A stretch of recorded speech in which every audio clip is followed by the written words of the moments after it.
Almost 30 years to the week that we arrived here for our DTS, September of 1995, and God in His providence brought us 30 years later. And we just want to testify about how the Lord called us together and how He touched our lives and changed our lives here at YWAM, Salem, Oregon. To God be the glory. We hope that you're encouraged by this quick testimony. So my very first Sunday morning on base, I was sitting in this room at one of the tables, just quietly eating breakfast all by myself. And through the door walks Wade. And I said, hi. And he looked really, really tired. And he said, hi. And I introduced myself. And he said, I'm going to church this morning. Would you like to come with me? And Wade said, no, I got in really late last night on an airplane, so I think I'm going to go back to bed. I'm really tired. Okay, so this is the area, people that are aware of the extra part of our testimony, where I had my first encounter to really know Katie, and it was right here where we played spoons. Right about here, at this around this table area, that we were playing, and those of you know the testimony, Katie was getting frustrated because I was taking like 2 spoons, never really knew her, and she jumped on my back and knocked me off of my chair onto the ground and said, "Give me back that spoon right now." So that's what happened right here, and that was my first encounter to see how feisty she was. I just love cameras. You do? That's all, huh? Do you want to add?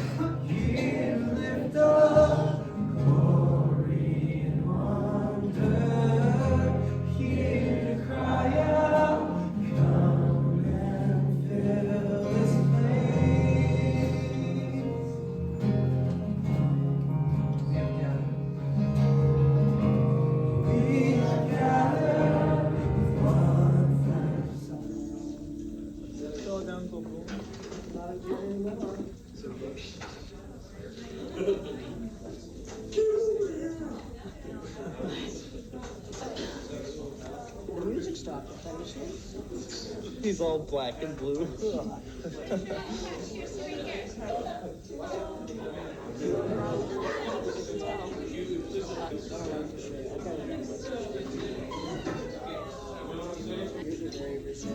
It's very helpful. Hi, Kate. Oh, who's going to say?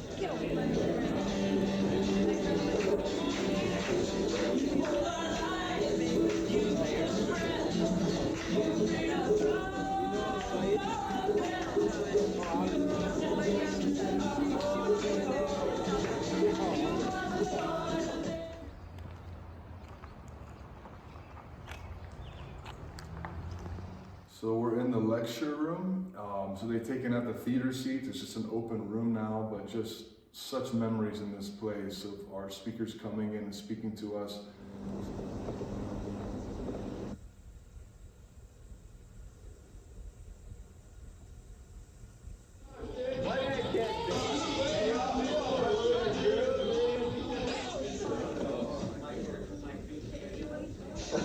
It's so cold outside. I don't understand.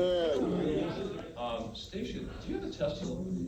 Well, is it just Thursdays or what? It's here that we, in the beginning of our class, we had to introduce ourselves. And I was standing up here, right about this place. Like, there was a little platform here, but they've removed it. And I shared with everybody a little bit about myself. I was the last one to go. I remember that. We had a class of about 33. And toward the end of what I was sharing, I said, I just wanted to be known, I feel called to be celibate. And I was dead serious. I actually had a real peace about being single for the rest of my life. So I made that known. I said, there's only, the 3 most beautiful women in my life I'm so content with, grateful for my mom and my 2 sisters. So I just made that known, just to make it clear, like, hey, this is where my heart is. So I never met Katie. She's from Ohio. Well, you'd met me once. I mean, like, I didn't know you well. Right. Yeah. And so I'm from Maryland. I finished, so you can share what was going on. So I was sitting in the very back of this classroom on that day because Wade had gone last out of 33 students. So it had been a little bit of a long session and people were getting tired. including myself. But when Wade got up to share, and then he shared that he was called to be celibate, like a physical pain just struck my heart. Like I almost felt like I had been stabbed in my heart. And I was like, Lord, what is that? And I just thought to myself, that's not God. And so I turned to the lady next to me, who was my teacher, Dana. And I said, Dana, could I go outside for a second? I just need to pray. She goes, oh, sure, go on outside. So I went out that door and I went outside and I said, Lord, I don't know why, but what that guy just said, in my heart, I don't feel like that was you. And it's bothering me. And I heard the voice of God say, you're right, that wasn't me. And I want you to pray for him 1 hour a day. And I was like, Lord, I thought to myself, I don't even know him, and I've never prayed for anybody for an hour a day, like including myself. But God just put that in my heart, and so I said, well, I'll try. And so moving forward, really, I had work duty as a housekeeper 3 hours every afternoon while we'd cut and chopped wood. I would clean like the buildings and vacuum and dust and stuff. Katie Harrington, I'm from Dayton, Ohio, and my work duty is housekeeping. You know what, my favorite... And so I just said to myself, well, I'm gonna commit to that first hour of housekeeping. I will pray for Wade as the Holy Spirit helps me. So that's what I did moving forward. So this is the area that I was doing my work duty. So I was chopping wood for about 2 or 3 hours a day with a couple of other brothers. I think it was Josh and Jason. But it was right here. This is our work duty site. Every day, kept me in shape. About 2 weeks into the school, I received a phone call from my friend Heather in Cincinnati. And Heather said to me that she had run into my mentor at the University of Cincinnati that day on campus. His name was Evan Griffin, and he was my navigator leader at that time. And so she said to him, or she said that Evan said to her that he had a dream about me the night before. And in the dream, I was flying a kite on a hill with an extraordinarily tall man with black hair. And he wasn't sure what it meant, but he was sure that it was from God. And so he communicated it with Heather, and Heather communicated that with me. And I said, that's crazy, because there is an extraordinarily tall man on this base, and God asked me to pray for him 1 hour a day. But we've never flown a kite together on a hill. There aren't any hills. So I don't know what that could mean. This was the evening session that we walked in with Gary Stevens, and as we were coming in, he was right at the entrance, right here. As I was walking in, he lifted his hands up, and he said, "The Lord bless you and keep you. The Lord make his face shine upon you, be gracious unto you, lift up his countenance upon you, and give you his peace." And I remember he just did this, and I was like, okay, why is he doing this? And I was like this, and I looked over like this, and Katie was like standing right behind me. It's like right here. But I didn't see her right away. And so when the door was open, he pronounced that blessing over both of us. And didn't say anything more. That's all he said. And it was then afterwards that he pulled Katie aside and asked a specific question. After Gary Stevens proclaimed a blessing over Wade and I, the very next day, I was on my way walking down this path to go to work. And Gary Stevens and our leader Rick were sitting in this area together talking. And he saw me walking down the path, and he said, "Katie, why don't you come over here?" So I came over and greeted both of them, and he said to me, "Hey, what do you think of Wade?" And I said, "Well, I don't know him very well, but from what I see, I really respect him." And Gary said, "That's good." So that's what happened here. So then 1 year later, our friend Mariana went to China to work in his orphanage. And one of the first questions that he asked her is, "Are Wade and Katie married yet?" And she said, "Well, they're engaged." He said, "That's good. God told me they were going to be married, but I didn't say anything." And so he just prayed a blessing over us instead.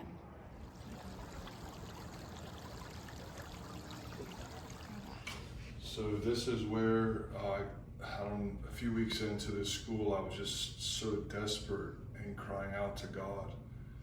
A total place of surrender. Lord, where do you want me to go? I'll go anywhere you want me to go. And I came into this room, which was not my normal room to pray in. And there was a chair right here. It was not like this chair, it was like just a simple 4-leg chair. And I was kneeling at the chair, praying like this. And as I was crying out to God, I'll go anywhere you want me to go. Where do you want me to go, Lord? And I heard the voice of the Lord as I was praying say, look down. And when I walked into the room, I didn't notice anything. I probably didn't just notice a piece of paper. But when I heard that, there was a folded piece of paper right underneath the chair. And I looked over and I picked it up and I opened it.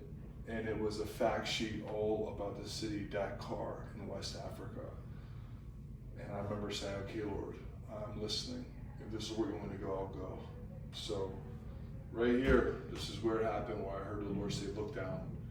And I saw that folded piece of paper strategically put there. I know somebody put it there, but it was by the Lord. And that led me then to go on to meet with the couple, to say, I want a meeting with you. When can I talk? That I can discuss about where I feel like God's speaking to me.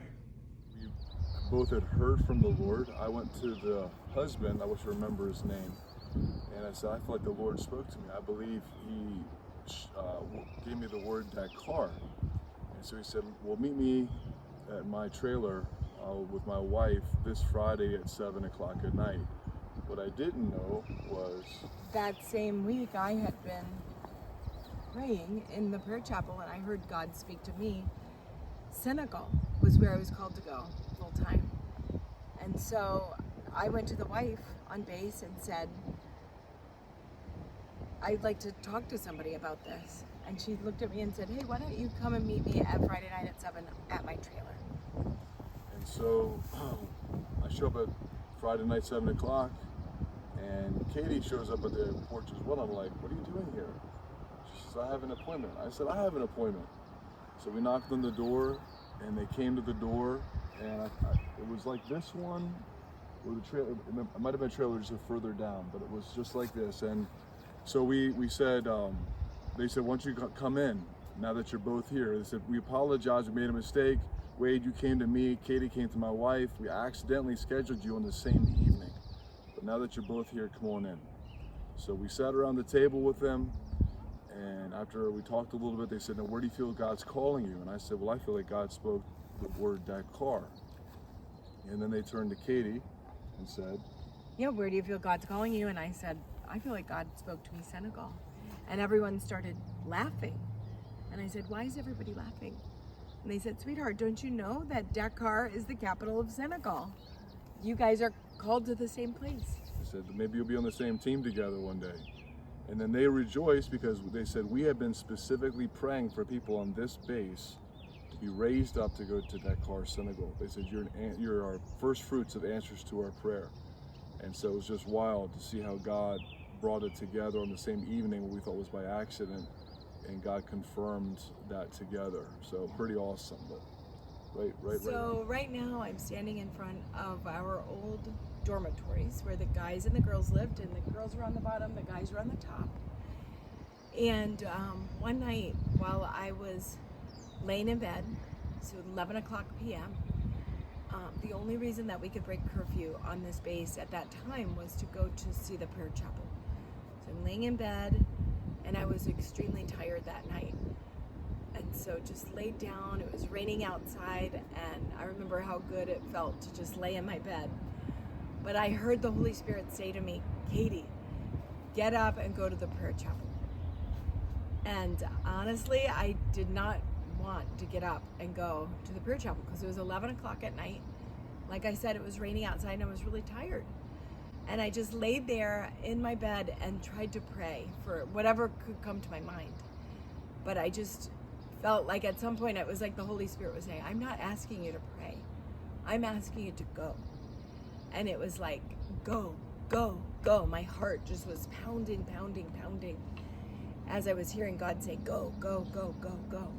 So eventually I did get up and go to the prayer chapel. gonna show part of the pathway up to the chapel. So straight from the dorms, you head up these stairs and then head up this road.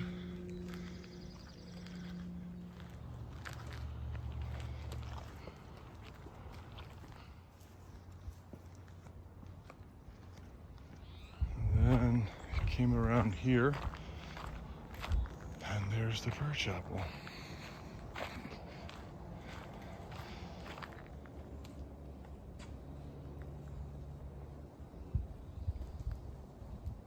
Okay, so this is the culmination of our story of how God called us together. I normally, as I said, prayed early in the morning, and one evening I felt the Lord call me up to the prayer chapel late at night. So the curfew was 11. The only reason you could break curfew was to come to the prayer chapel. So I didn't want to be seen, so I came into this side prayer room. There's a couple of them on each side of the chapel. And so I was kneeling, had a chair, similar, like right in this corner, and just sitting here, and I said, okay, Lord, here I am. Anything you want to speak to me, I'm listening right now. And as I just was quietly waiting on the Lord, I heard him say, I'm sending her up to you. And I remember he didn't even tell me her name. I knew it was Katie, but I knew it was very clear. And so I just, at that time, we had never been really alone, and I didn't know what to expect, so I just waited here before the Lord. And as Katie testified of what happened at the dorms, you can share what happened when you came up. So yeah, down in the dorm, I had heard the Lord say, get up and go to the prayer chapel. And so I had walked up this hill. That night it was lightly raining. And so I was wet by the time I got to the chapel, and honestly, I didn't want to see anybody. So I didn't go into the main chapel, and I decided to come into this side prayer room. And so I opened the door, and I see Wade, and he's literally like kneeling like this, like on the ground. And I go, oh, I'm so sorry. And I went to close the door, and he goes, no, wait. Right? And he goes like, so the Lord told me you were coming. Lord told me you were coming. And so I was like, what? And I was like, well, the Lord told me to come. So I came in, and Wade was sitting here, and I sat down here, and we just began to talk, and I'll let you share. So it was kind of awkward at first. It was the first time that we were alone, and it was kind of like an awkward silence. And then, wow, that God just set up this providential meeting for us to be alone together. And then I said, well, what do you feel like you're going to do next? Because we both had already met with the counselors about Dakar, Senegal. So she said, well, I'm thinking about doing a school of tribal medicine in Australia. And I said, well, I think I might do a school of biblical studies in Montana. And as soon as we said two different things for the first time, I felt like this, like a sword, like something pierced my heart. I remember the physical pain in this room as I just felt like we're supposed to be going the same direction. And at that moment, Katie started crying, and I didn't understand why. But Well, at this moment, while we were sitting here, as Wade was getting the revelation that we're supposed to be going the same direction, I was getting the revelation of a memory that had happened, I think, about 2 years prior. I had been at the King's Vineyard in Cincinnati, Ohio. And this prophetic man had come to our church one night. And that night in church, he picked me up out of the audience and started to prophesy over me. Basically that God had set aside a husband for me, and that he was an evangelist, and that man was going to walk in signs and wonders and be able to see many miracles of healing. He said he would see the blind see, the deaf hear, the lame walk, and he would see many people come to Jesus around the world, and God had set me aside to be his wife. So he told me, when you meet him, God himself will show you who he is. So basically, wait. And so while I was sitting here in the prayer chapel, that prophecy, which honestly I had just put out of my mind, I hadn't thought of it, it came right back to me at that moment. And when I was sitting here alone with Wade, I knew this is my husband. I knew it. So Wade said, "Why are you crying?" And I told him that prophecy, and he said, "You're not supposed to tell me that. Like, if God wants us to be married, I will lead." I was like, I think it was a little overwhelming. So to talk about marriage right away was like, I don't want to, I'm not ready to hear that word. So anyway, our meeting ended kind of awkwardly after that. But obviously the Lord set it up. It was so clear. And I think I just set more time aside to fast to make sure. And God ended up calling us to Tanzania together, and it was over in Tanzania that the Lord just completely solidified in my heart that we were called to be together. And He was faithful, and He's been faithful after these 30 years. So just again, crazy that we're coming on almost exactly the 30th year anniversary of our meeting and our being here in this side prayer room, and God calling us on the same mission together. So pretty amazing just how we were able to travel across the country and be here this year with our son Josiah, and to be able to walk through these rooms of remembrance of God's faithfulness. So we give Him all the glory. And even as we're in the chapel, just struck by total ignorance, and probably really could say really naive as to what the future was going to hold. But looking back and seeing God's faithfulness over 30 years of taking us to different countries, and seeing the blind see, the deaf hear, the lame walk, and so many souls come to Jesus. And honestly, I couldn't have asked for a more perfect husband for myself. Or a better wife.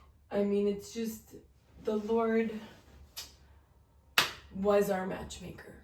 I mean, we can honestly say that. He seemed to handpick us for each other and make it really obvious. So this is the prayer chapel here in the YWAM Salem, Oregon base, and I would say this place changed my life, or in the sense of what God used it to meet me here. Rising up 4 a.m. and making my way up to this every morning to meet with the Lord in the dark, just with some lighting, dim lighting like this, but in the wee hours of the morning, hearing the Lord speak. And I was just learning to play the guitar, so I put a chair in front of me with the music on it and just struggle. I remember one of the first songs I learned was "Humble Thyself in the Sight of the Lord," so just struggling between E minor, D, and C, just one single strum, but just singing to the Lord and lifting Him up and just sitting before Him. And this is where I really began to understand the beauty and the importance of this secret place.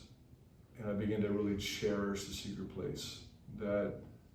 That's where our lives are changed, by meeting with the Father alone. And as Leonard Ravenhill said, the two prerequisites to dynamic Christian living are vision and passion, and both of those are birthed and maintained in the prayer closet. And that's what God did here to me. I received vision about my future. I've never really understood how clearly we have the ability to hear God's voice. I actually challenge anyone that hasn't read the book by the founder of YWAM, Lauren Cunningham, "Is That Really You, God?" to read it, to be encouraged that the Lord is the good shepherd and the sheep hear His voice. And it was here that I received a lot of revelation and insight. In fact, God would speak to me things that were going to happen in the classroom before they happened, or things that were going to happen during that day. And that was my first time. I never experienced that, where I would actually receive direct insight as to what was going to happen during the day and how He wanted me to speak to something or respond to something. And so this is a very sacred, holy ground to me. And I was never the same after this time in the chapel.